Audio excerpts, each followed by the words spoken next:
Are you looking for a podcast where you can hear from real people regarding their real dental drama? If so, then you've come to the right place. Join hosts Bethany Petty and Dr. Rena Kuba as we dive into the solutions we've created and the mistakes we've made while managing dental drama. Let's get started.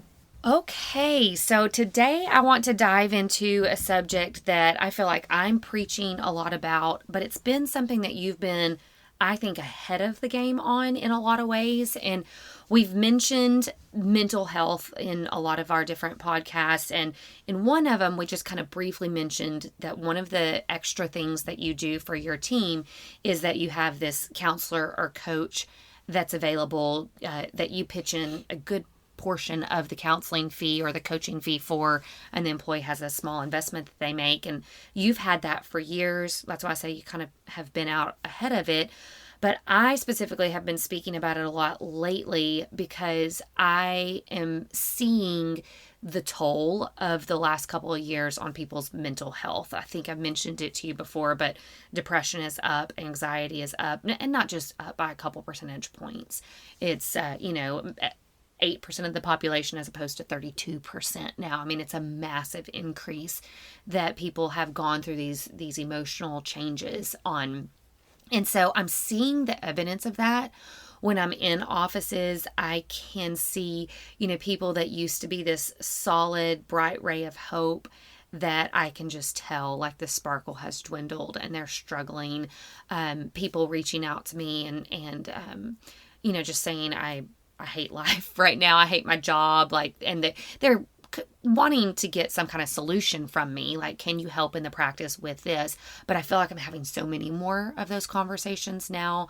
The doctors themselves, my clients, gosh, I mean, just the stress, I can see it, weighing on them heavier than it has before.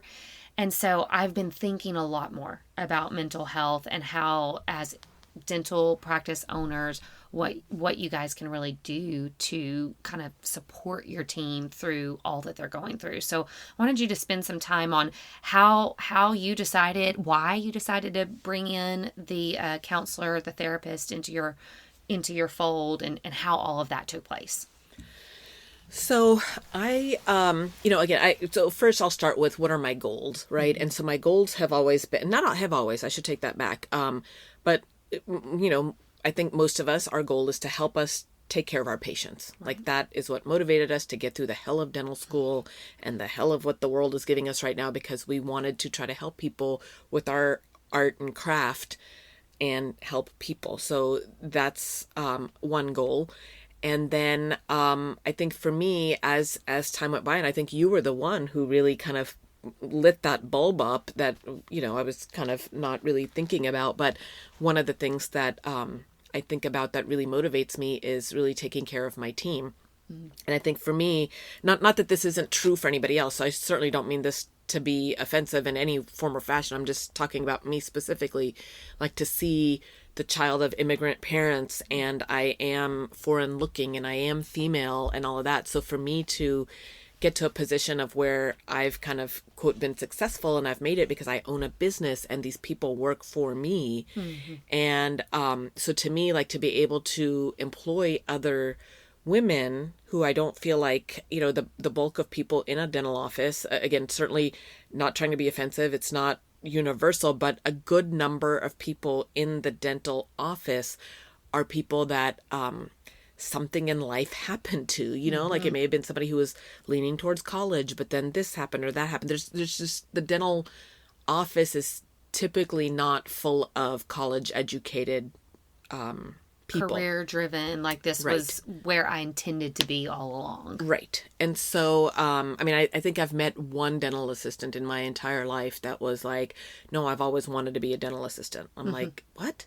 Because most people you would ask, and that was not their aspiration when they were a kid. It was to do XYZ, but then life circumstances, and then now they've found themselves in dental. So I feel like it is a very vulnerable place to be in that a lot of dental offices take advantage of that. They don't pay you well, kind of treat you kind of crappy. And it is that hierarchy of dentists and hygienists and then assistants and everybody else. And so It was important to me to not have that kind of environment or that culture in the office.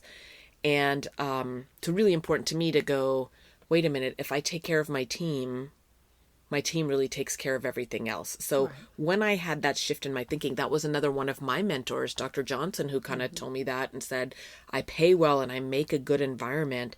And for me, I think before that too, it was, there are several people on the team that I didn't really like so much. So it was, for me to give to the team when I don't think you give back reciprocally.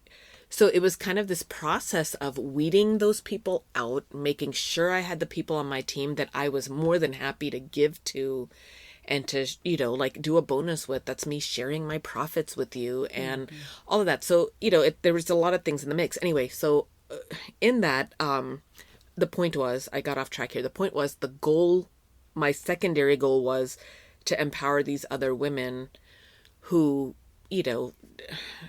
for whatever reason, didn't necessarily have the opportunity to empower themselves the way that I would have wanted to. Yes. And we did have several assistants that were quite misfits. Like they are not the people that you would, they're just different random people, but we found just something so endearing about their work ethic or knowing their challenges in life and seeing how far they've pushed themselves and continue to push themselves. So it's really inspiring to me.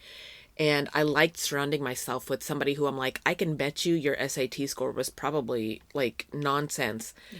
But I would go toe to toe with you and that person. Like if I had to pick between you and that college educated person, I'd pick you because you are willing to step into the trench with me and you help me provide the care that I want to for these patients because of your work ethic, your respect, and all of those things. So anyway, I ended up finding myself, it happened twice where there was one who she'd been with me for almost 5 years and just like, again, not college educated, but street smart like no other. And she was just a dynamo in the practice.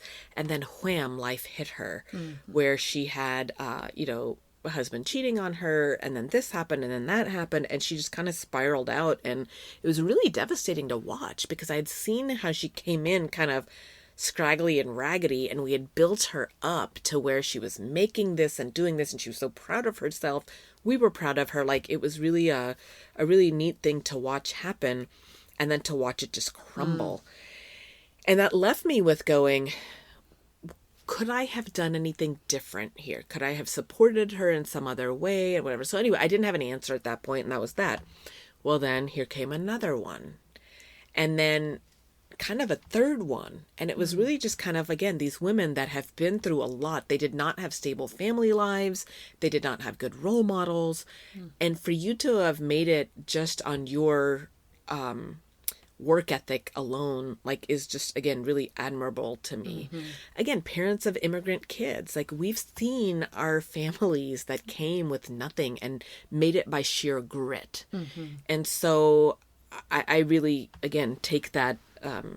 It's really commendable. It's something I really admire in other people that are struggled and have pushed themselves to reach beyond their circumstances. And so to watch like 3 of these people over a period of a couple of years just really kind of crumble under their life circumstances. And I kind of just, so by the time it was happening with the third one, I was like, what could I do different? Because at this point, it is a goal and it is something I pride myself on going, no, I'm going to create an environment where you may not have that respect. You didn't have that respect growing up.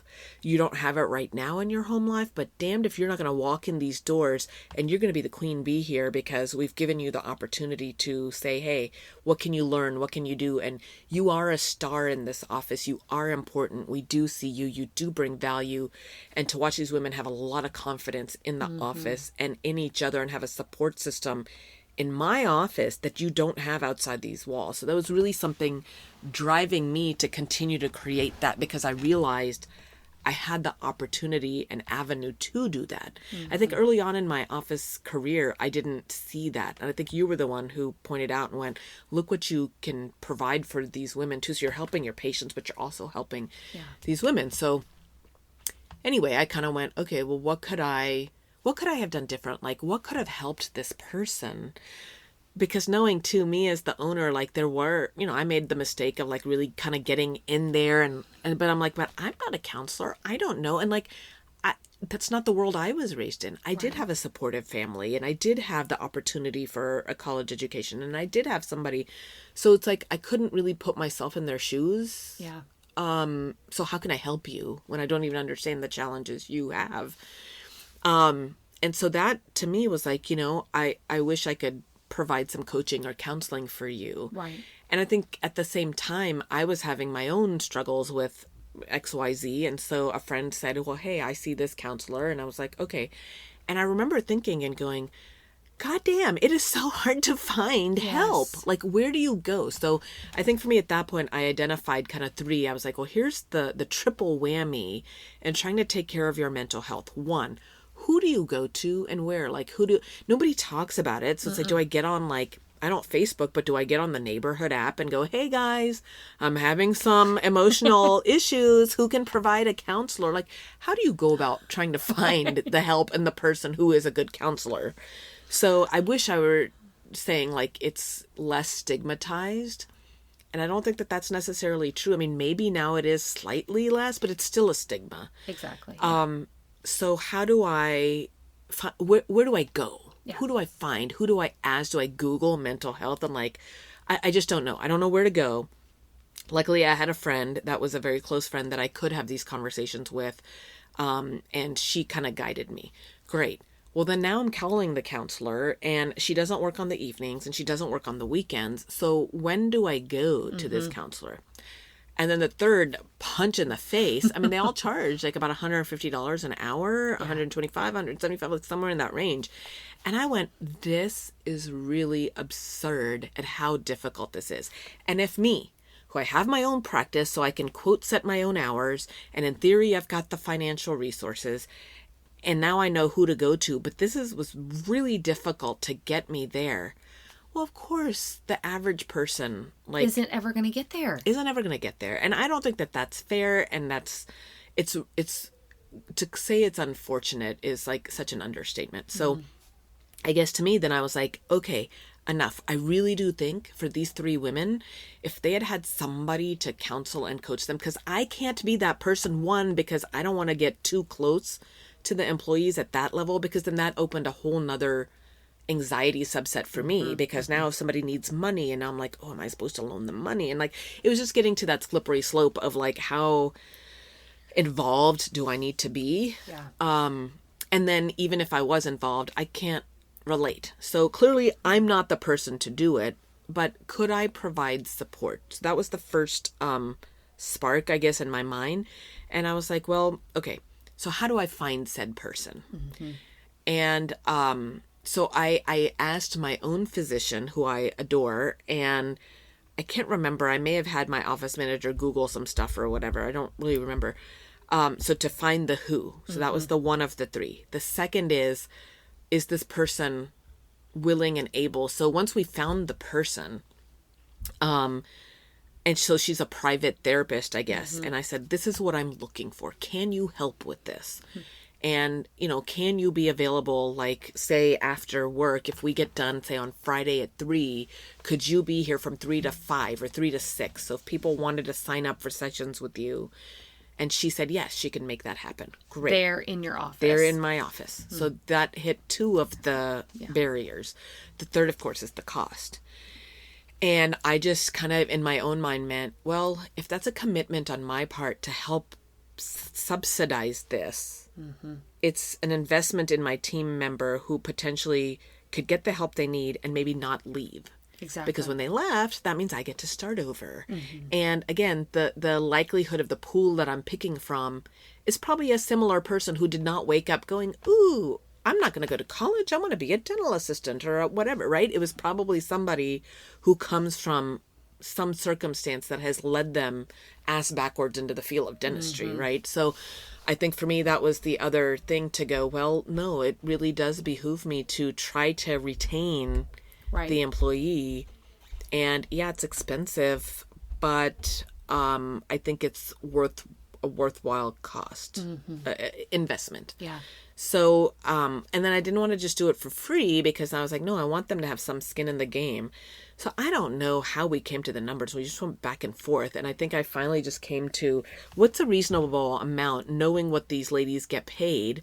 This, of course, is pre-pandemic, before they were making $200 an hour. But so, again, this is several years ago. It was like, okay, well, if the employee makes $15 an hour, they're probably not going to want to take their $15, like 2 or 3 hours worth of work to pay for the counselor. Right. So again, now I've created yet another roadblock. Like, I've forgotten the counselor, but they're not going to pay for it.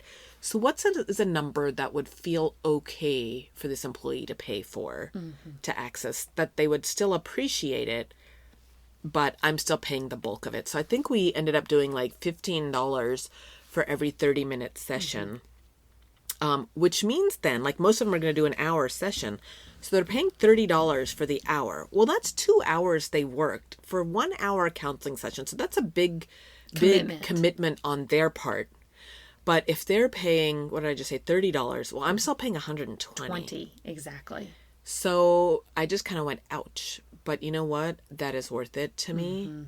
Because again, I go back to, what was my goal? My goal was to help empower women. Like, that is a feel good for me. Yeah. My next goal is to help these patients. And I can't help these patients if I don't have assistants and front desk and other personnel to help me. So really, this is an investment in keeping my team so that I can hit the 2 goals that are important to me. And so when I thought about it in that way, it was like, well, this is a no-brainer. Like, this is absolutely worth the investment because it hits both of my goals into why I wake up every morning to show up at work. So we launched it, and it was great. Funny enough, the people that are most successful in my office, and when I mean the most, like, driven, that have been there the longest, that do well outside of the office and have made a lot of strides in their personal lives, because again, we're talking about women who didn't have great role models and and now, like, to look at them, the women who took advantage of seeing the coach, and we call her a coach, call her whatever the hell you want to, a coach, a counselor, or whatever it is, because counseling has a stigma, but coach sounds fancy. I mean, that's what she is. She's there to listen to these women. And the coach that we found, that is one of her passions, is to empower women, because she herself has come from a background where she didn't have a stable home life, and she, it's like she's dug herself. So it's like we all kind of had this common thread. And so she is like, no, I'm not here to listen to your excuses. I want to help you. How do we move past your life circumstances and empower you to keep moving forward? Well, I think we had a couple on our team who didn't like that. I think they thought they were going to meet with her and wallow, and she was going to sympathize. Yes. And she really was kind of like, okay, well, that's a chapter in your life, and how are we moving on? And some of these women did not meet her again. Right. And they're the ones who've kind of stayed stagnant in the office. They're the ones that I'm like, I could take you or leave you. I mean, like, I'm going to keep you right now because there's nobody else. But are you a stellar employee? No. So, but the ones that are stellar are all the ones who took advantage. I think we set up, you have 2 hours a month. Accessible to you. And so, again, I want to say I have 2 or 3. So it's not the whole team that takes advantage of this. So if you're thinking, going, what? I'm going to spend all this? No, I think initially just about everybody had a session. And then it was the ones who have done well. So I think right now, even I've got 2. Yeah. And that too, they don't always use their 2 hours a month. Right. And then, of course, with the pandemic, we had her, which was key. It was... I was really grateful that we'd already had the system in place. And she's like, well, I can meet you in the park. I can meet you on Zoom. And so now she doesn't even come to the office anymore. And the other thing, like, at times where I can tell, like, I've gifted people sessions to her. Yes. Like, when I can tell them, like, you're in a phase of life right now where you are drowning, I'll waive the $30. Yes. But I'm going to ask you to commit to meet with her. So again, it's just another quote perk. Now, I will say we have done a terrible job of advertising that it's a perk, because I think it's just something that's not so common. Like when we're looking at an employee, the main things they're asking about is, I want to be heard. I'm tired of not being heard and my not being seen. So that's like the first thing. The next thing, at least nowadays, is like, what's the most you can pay me, and what benefits am I getting? And so I think that's where it just kind of like, because nobody talks about the mental stuff. Yeah. But I will say, like, we just had what was it, 2 months ago, we did our office policy manual. Yeah, office policy manual, and we brought it up, and there were a couple of newer hires that have been there for maybe like the last 8 or 9 months who, again, because we've done such a terrible job about talking about it because we've had other fish to fry and fires to put out. But we had a couple that were like, what? And so now, I think because, again, a lot of them have wanted to speak to a counselor and just back to the basics. Didn't know who to go to, didn't know, when it was going to happen, when you could go because you had to work. And then, oh gosh, it costs what? Well, never mind. I think I'll just go meditate and listen to the free app on Spotify, which is not a bad idea, right? But like, I'm giving you access to something that you wouldn't have access to. So I think that's where, again, when we're talking about looking for employee retention, for the ones that do value and have seen the impact it's made on their lives. Absolutely. Yeah. Well, and even seeing their reaction this time, which we were both kind of like, whoops, how have we not really focused on this? But they were like, what? And then I know one of them jumped on it like that same week. She was reaching out to the coach and getting time scheduled once she knew that it was available to her. And even the reaction is different from when you rolled it out several years ago. And it's not that it wasn't appreciated several years ago. It's just there was a hunger this time that I don't know was there when we rolled it out. Pre-pandemic, with all the stress and mental everything. Yes. The depression and anxiety and all of those things we talk about. Yeah. I think they're more primed and ready and willing to admit that help is needed and eager to talk to somebody. And whereas before it may have been more of a stigma or a hurdle, and I think less of one now, and much appreciated by the team.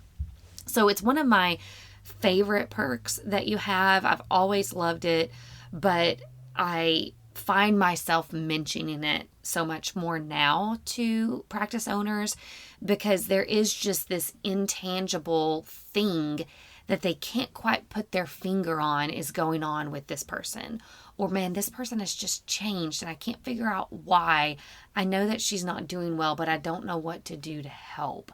And there is this lack of control. We don't have control over that.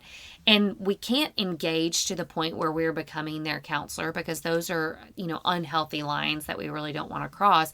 But we want to help. So what can we do? To me, this is the best thing that we can do is to eliminate all 3 of those hurdles that I think is a hurdle for anybody that's seeking coaching or counseling is the cost of it, the time of it, and of course, being able to find the right person. You've taken all of those hurdles out and have offered it almost freely. Really, when you look at how it's weighted from a financial standpoint, it's almost free to your team, a very small investment. And I think people are hungrier for that now and would be happy to soak in that resource. I think the hardest thing for people who are listening would be finding the who.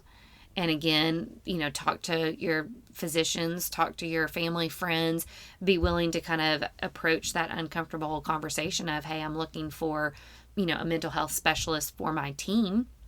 Who do you recommend? So I think it's just asking, and it may take, you were lucky enough, I think, to find the right person the first time.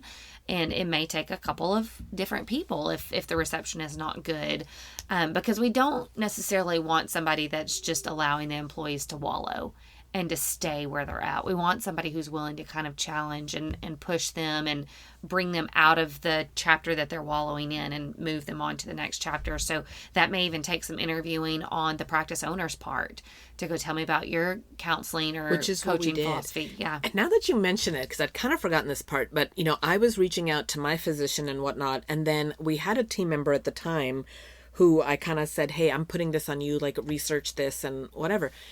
And she came back to me and went, I don't understand. Like, you think your employees are going to take advantage of this and say they need counseling? Like, and this was an older woman. She's probably in her 50s maybe. And so again, with that growing up in that where this is a stigma. And I said, well, yeah, if we call it like, here's a counselor coming to talk to you about all your problems. I said, but we're talking about a coach. And if you want sessions with a coach to talk about how to improve your own home life or your work life or goal setting or whatever it is. So it's definitely how you spin it. Yes. And so again, when we talk about LeBron James, you think LeBron won a championship and then just kind of fired all his coaches because he had the championship and he's the best? Like, hell no. Like, he's got more than one coach from more than one area because he's continuing to evolve his game and evolve. Like, his team's not going to stay the same. His own body's not staying the same. So you're constantly needing coaching. So when we word it that way, which is I firmly believe in, I call you my coach. I never call you my consultant, because consultant to me makes it seem like you're going to throw a template at me and like what you're telling me to do is what you're telling every other office to do. And it is so not that. Your services are extremely customized because you listen to me and you coach me through my goals and my team and where I'm at. So, when I have people that are like, well, why do you have Bethany? Or I also, utilize Scheduling Institute, and they even are like, well, I think they think like, me working with you is going to diminish and contradict what they're saying. And I'm like, no, it actually works very well hand in hand because y'all are helping me through different aspects of the practice.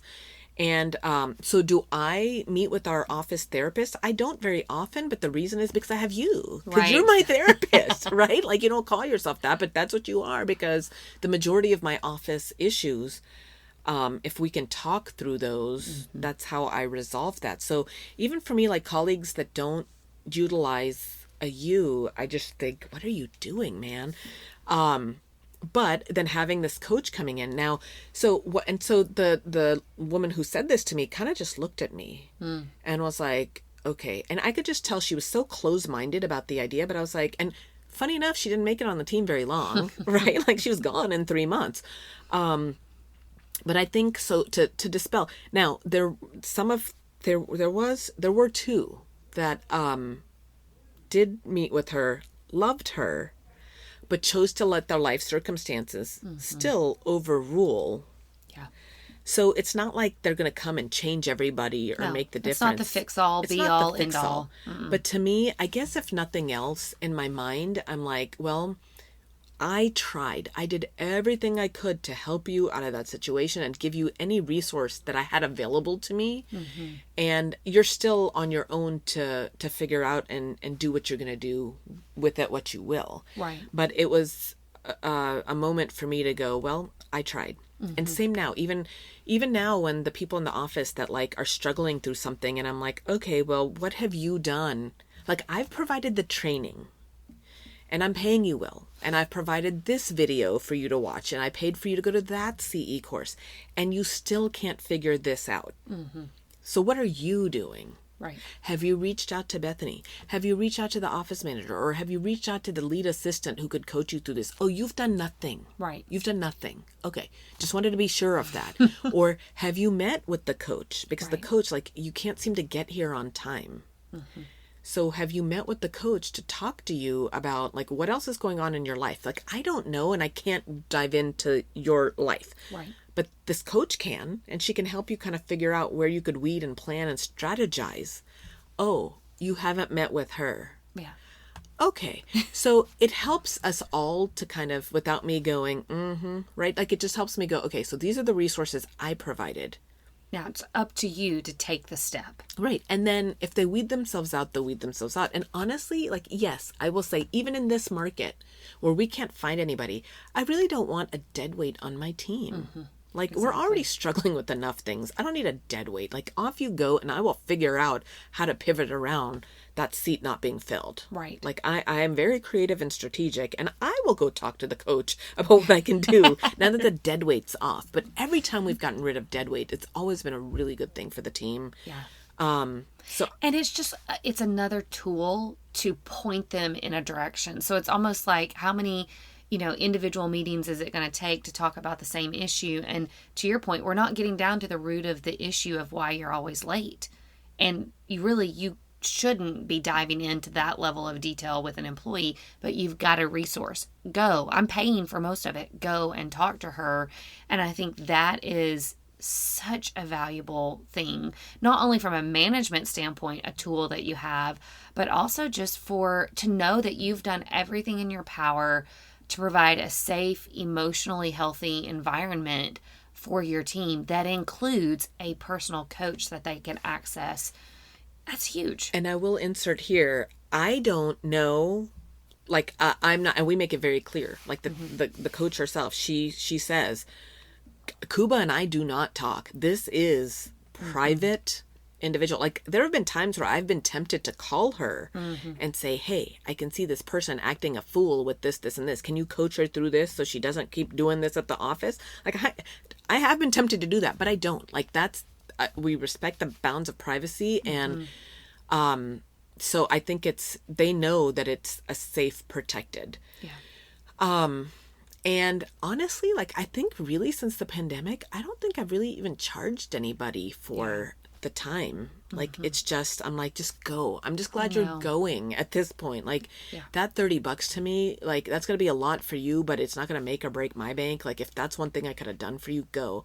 What did we just have for Valentine's Day? I think I made these little gift cards that was like, this entitles you to 2 hours of time. And that was my subliminal way to go. Yeah. And then if you don't go, that's on you. So when we come back and we're doing performance reviews or whatever it is, I think, or, you know, if somebody did leave and say something with Workforce Commission, like, we can go back and say, well, they had access to this training, they had access to that training, and they did nothing on their own part. And so, you know, I don't like working with underachievers. I'm not okay with mediocre. I'm just not. And so I'd rather cut the dead weight and move on. And so for me, this just brings me a lot of peace and knowing that I've got you, because they contact you and they have full access to you, and they have access to this other person. If they think that, no, that I pay you and you're only looking out for my interests as the practice owner, fine. Here's a whole separate individual that's completely disconnected from the practice and a specialist in this field. Again, that's just a resource that is more valuable. I think I've always been a proponent of coaches and counselors, and have tried to remove the stigma associated with that. But I feel like I am more passionate about it now than I have ever been before, because I am interfacing with these teams on a daily basis, and I can just see changes in the owners and all of the team members. And so that stress is having an impact, even if we haven't noticed it in something tangible, like, oh, she used to be on time and now she's never on time. Or, oh, she used to be happy peppy and now she comes in sour some days and I don't know why. There is stuff under the surface that we don't know, and we don't need to know. We shouldn't necessarily have to know all of that. But if we have provided a resource, an outlet for them to share that and to work through those things, then I think we've done everything in our power to support our team members. So I think I would sum up, if some of you are still going, I still don't get it, why am I spending time on this? Because I think that's what you said. You've been talking to more offices and you just get this look like, what the hell are you talking about? So to summarize it very blatantly, directly, you're investing in your team member to stay. Yeah. And if their world is collapsing outside of the office, they're more likely to leave. Yes. Especially now when you've got Amazon and all these other companies dangling this carrot that it's like, oh, this is a much easier job, because we know what we do is stressful. Absolutely. And especially if it's stressful for us as a dentist, it's also stressful for our teams. They've got bills to pay. They've got their own stresses. Again, they're coming from environments where a lot of times they've not had a good support system. So you take that very vulnerable person.